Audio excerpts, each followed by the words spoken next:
नमस्कार, आप देख रहे हैं अपना प्रदेश उत्तर प्रदेश। मैं हूं शेखर त्रिवेदी। जब बुनियाद में दीमक लग जाए तो आसमान को चूमने का सपना देख रही इमारत का क्या हश्र होगा। जी हां, यूपी की सबसे बड़ी परीक्षा पीसीएस और लॉ अफसर बनने वाली परीक्षा का आज पेपर लीक हो गया। पेपर तो कैंसिल हो गया, लेकिन शक का धुआं पूरे आसमान में फैल गया। दिन रात मेहनत करने वाले लाखों छात्र मायूस हैं, खुद को ठगा हुआ महसूस कर रहे हैं। सवाल सिर्फ भ्रष्टाचार का नहीं है, बल्कि नीति और नियत दोनों हैं। सिस्टम सड़ रहा है, सपने टूट रहे हैं।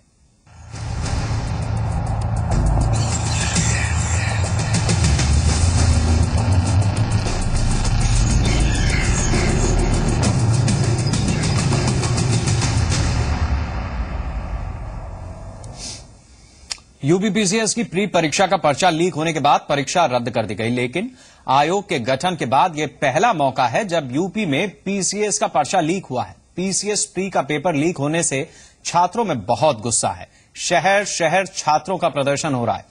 आप देख रहे हैं लखनऊ, इलाहाबाद, मुरादाबाद, कानपुर, वाराणसी में छात्रों के विरोध प्रदर्शन की 5 तस्वीरें। पीसीएस का पर्चा लीक होने से लाखों छात्रों की 1 साल की मेहनत पर पानी फिर गया, जिसका छात्रों को बेहद अफसोस है और सिस्टम पर सवाल भी खड़े हो रहे हैं।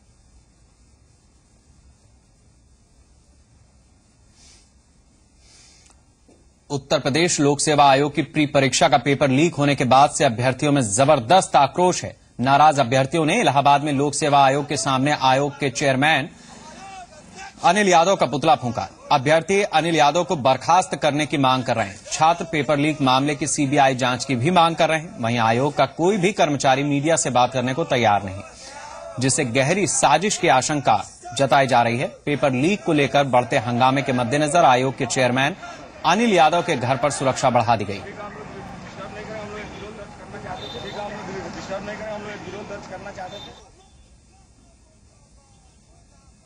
लोक सेवा आयोग पे अनिल यादव को पुतला फूंका गया है और विगत हमारे मूवमेंट से जुड़ा हमारा एक प्रतिभागी जो है अरुण चतुर्वेदी ने, जो bright SS inter college Thakurganj Lucknow से उसने फोन किया कि हमारे बगल वाले क्लास में रूम नंबर 27 में सील खुली बुकलेट पाई गई, जिससे हंगामा हुआ।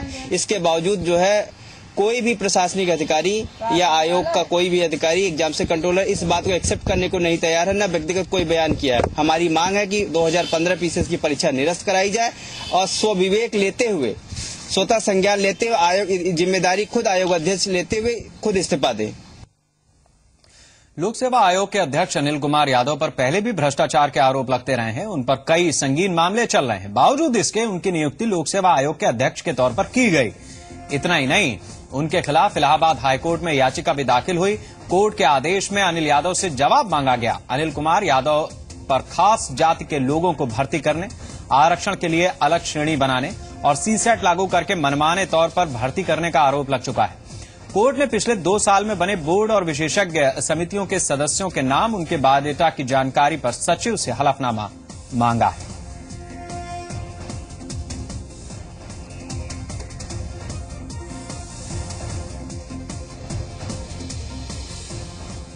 यूपी पीसीएस परीक्षा के पेपर लीक मामले में यूपी एसटीएफ ने 2 लोगों को हिरासत में लिया है। दोनों से पूछताछ की जा रही है। इससे पहले प्रारंभिक परीक्षा के पेपर लीक मामले में जी संगम की मुहिम रंग लाई। जी संगम पर प्रमुखता से खबर दिखाए जाने के बाद पेपर लीक की पुष्टि होते ही सरकार ने परीक्षा रद्द कर दी। हालांकि दूसरी पाली की परीक्षा करवाई गई, लेकिन पर्चा लीक होने के बाद परीक्षा रद्द कर दी गई।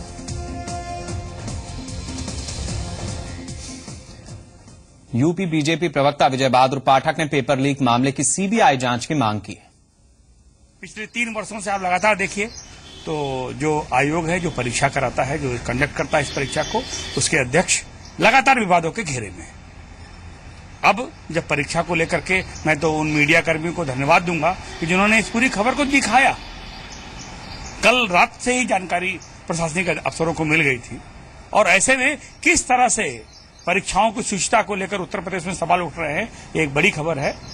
मुझे लगता है कि अनिल यादव को वहां से हटाया जाना चाहिए, जो उसके चेयरमैन है। और इस पूरे मामले को, चूंकि सरकार की कार्यशैली पर भी सवाल है, इसलिए इस पूरे मामले की सीबीआई से जांच कराई जाए।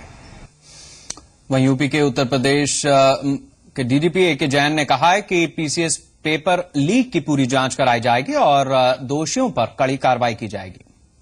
कुछ नंबर मिले थे कि इन नंबरों से कुछ गड़बड़ हो रही है। सुबह जब मिलान कराया गया तो ये पेपर व्हाट्सएप पे आ चुका था, इसलिए पेपर को निरस्त कराने की कार्रवाई सरकार कर रही है और हमारी एसटीएफ की टीमें लगी हुई हैं और जल्दी से जल्दी इसमें बड़ी कड़ी कार्रवाई की जाएगी और जो भी इसके पीछे हैं संगठित गिरोह है उनके विरुद्ध, क्योंकि ये गिरोह की कार्रवाई है, हम गैंगस्टर एक्ट वगैरह सबकी कार्रवाई इन सब अपराधियों के विरुद्ध करेंगे। और अब आपको बताते हैं कि पेपर लीक होने का खुलासा कैसे हुआ। आज सुबह पीसीएस प्री का पहला पेपर लीक होने की खबर मिलने के बाद पुलिस और आयोग ने पहली पाली के ओरिजिनल पेपर से मिलान किया, जिसमें खुलासा हुआ कि दोनों पेपरों में एक ही जैसे सवाल थे। इसके बाद परीक्षा को रद्द करने का फैसला किया गया। तब तक छात्र पहला पेपर देकर बाहर भी आ चुके थे।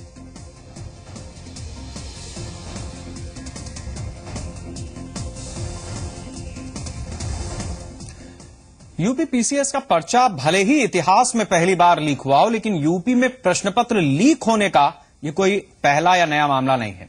इससे पहले भी यूपी में कई ऐसे मामले सामने आए हैं। 22 जून 2014 को सीपीएमटी की परीक्षा का पर्चा लीक हुआ, परीक्षा रद्द की गई।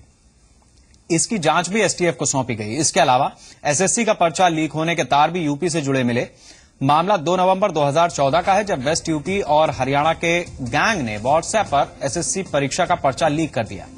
इवनिंग नाम से बनाए गए व्हाट्सएप ग्रुप से अभ्यर्थियों को पेपर शुरू होने से पहले आंसर की भेजी गई, जिसके बाद मेरठ से एक कांस्टेबल, एक क्लर्क और 3 अभ्यर्थियों समेत 7 लोगों को गिरफ्तार किया गया।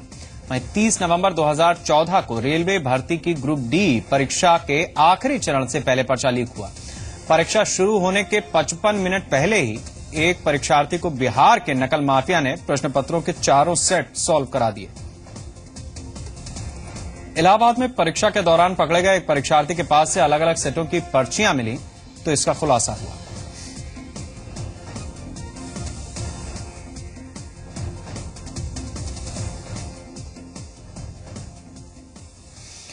इकतीस मार्च को बीजेपी का सदस्यता अभियान खत्म होने वाला है। उससे पहले ही बीजेपी सदस्यता के मामले में दुनिया की सबसे बड़ी राजनीतिक पार्टी बन गई है। बीजेपी के सदस्यों की संख्या 8 करोड़ 68 लाख तक पहुंच गई। अभी तक चीन की सत्ताधारी कम्युनिस्ट पार्टी करीब 8 करोड़ 30 लाख सदस्यों के साथ सबसे बड़ी राजनीतिक पार्टी थी दुनिया की। आपको बता दें कि अमित शाह के पार्टी अध्यक्ष बनने के बाद 1 नवंबर 2014 को बीजेपी का सदस्यता अभियान शुरू हुआ। सदस्यता अभियान की टैगलाइन सशक्त भारत, सशक्त भाजपा थी। बीजेपी ने देश में 10 करोड़ लोगों को पार्टी से जोड़ने का लक्ष्य रखा है। बीजेपी ने लोगों को पार्टी से जोड़ने के लिए मिस्ड कॉल और टोल फ्री एसएमएस सर्विस शुरू की। साथ ही बीजेपी ने भीड़भाड़ वाली जगहों पर स्टॉल लगाकर लोगों को सदस्य बनाया। बीजेपी सदस्यों की संख्या करीब उस समय 3.25 करोड़ थी।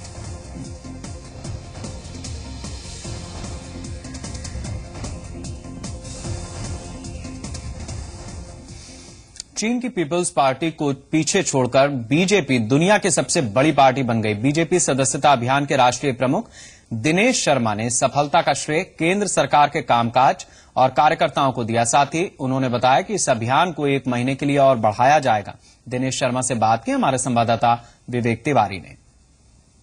बीजेपी सदस्यता अभियान के राष्ट्रीय प्रमुख डॉक्टर दिनेश शर्मा जी मौजूद हैं, उनसे बात करते हैं। दिनेश जी, पहले तो बधाई आपको, और सवालों की शुरुआत यहां से करते हैं कि पहले पर्ची के द्वारा सदस्यता आप लोग करते थे, ये मोबाइल के कारण की तरह से और मिस कॉल करके, इसका क्या कारण था?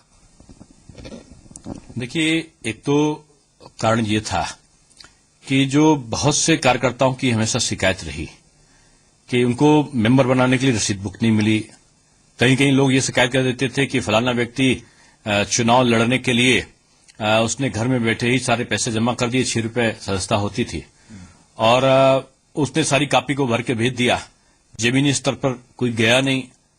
तमाम प्रकार की खामियों को लेकर लोग आपस में इसका उल्लेख करते थे। कार्यकर्ता का लगन, कार्यकर्ता का उत्साह जिस पार्टी में होता है, जनता की आस्था उस पार्टी के प्रति बढ़ती है। नहीं, बिहार और बंगाल जहां चुनाव अपेक्षित है, आसाम जहां चुनाव अपेक्षित है, एक सकारात्मक दृष्टि भारतीय जनता पार्टी के प्रति है, और सदस्यता अभियान ने तो 4 चांद लगा दिए। वर्तमान रजिस्टर्ड मेंबर 8 करोड़ 70 लाख है, उससे कई करोड़ हम लोग ज्यादा है।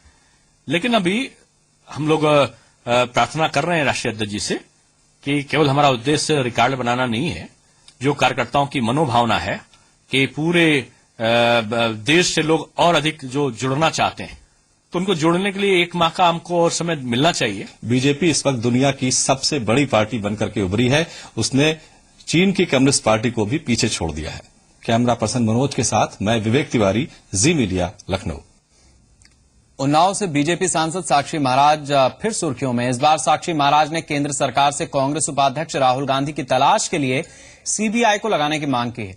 अमेठी में एक कार्यक्रम में शामिल हुए साक्षी महाराज ने यह भी कहा कि अमेठी के लोग राहुल की खोज के लिए पोस्टर लगा रहे हैं और राहुल का कोई पता नहीं है।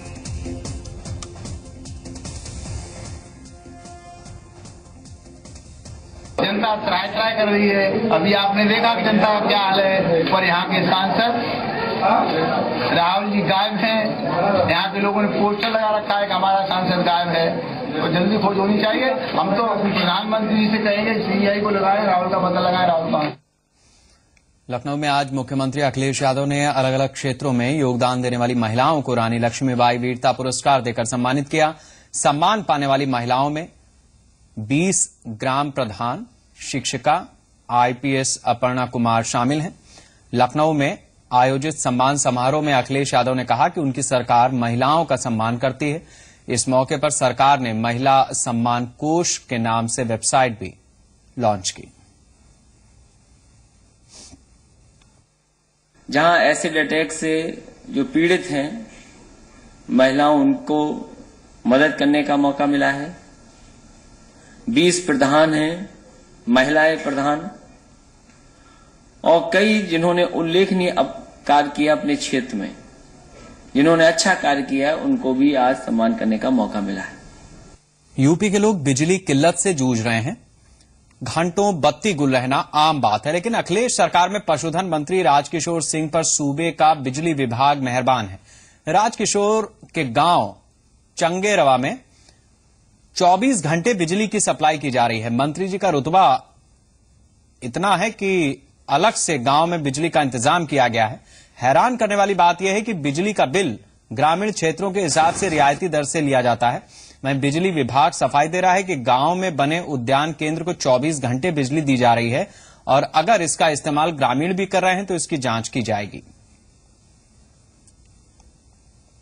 उद्यान के नाम पर एक गांव को बिजली दी जा रही है और 24 घंटे बिजली दी जा रही है, ये दुर्भाग्यपूर्ण है। और ऐसे काम तो प्रायः उत्तर प्रदेश में हो रहे हैं।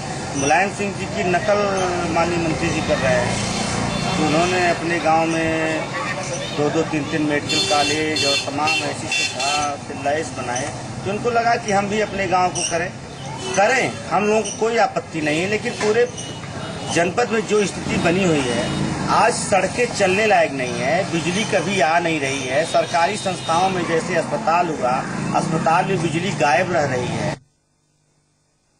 उद्यान विभाग का इंडिपेंडेंट फिर जाता है, इस पर रोस्टिंग नहीं की जाती है और कुछ गांव उसी से जुड़े जिनको सप्लाई का एक सुविधा मिल जाती है। लेकिन ऐसा कोई उद्देश्य नहीं कि मंत्री जी गांव में 24 घंटे देंगे, अन्य गांव में नहीं देंगे, क्योंकि ये फीडर का सौभाग्य जो उस फीडर से जुड़े उपभोक्ता है। लेकिन हमारा दायित्व है कि अगर हम शहर की बिजली दे रहे हैं शहर के रेट से, तो हम उस पर शहर के रेट से बिल वसूलेंगे। अलीगढ़ के थाना गोंडा का एक एयरफोर्स कर्मी नई दुल्हनों का शौकीन है। आरोप है कि उसने अब तक धोखा देकर 5 अलग अलग जगहों पर शादियां की हैं।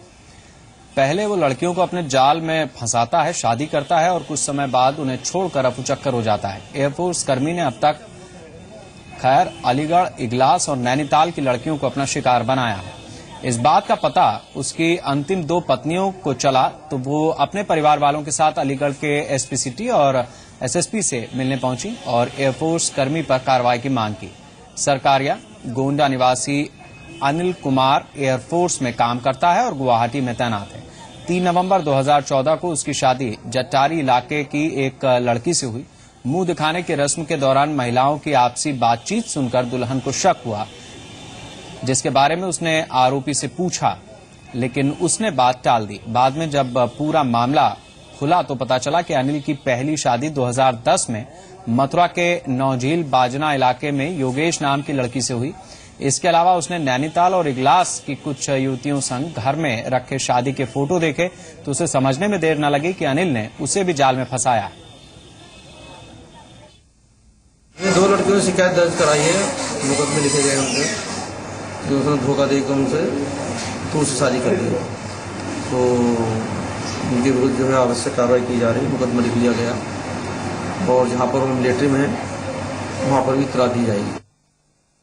मेरे साथ शादी हुई 2010 में। ठीक है। फिर उसने मुझसे पहले कर रखी है लव मैरिज।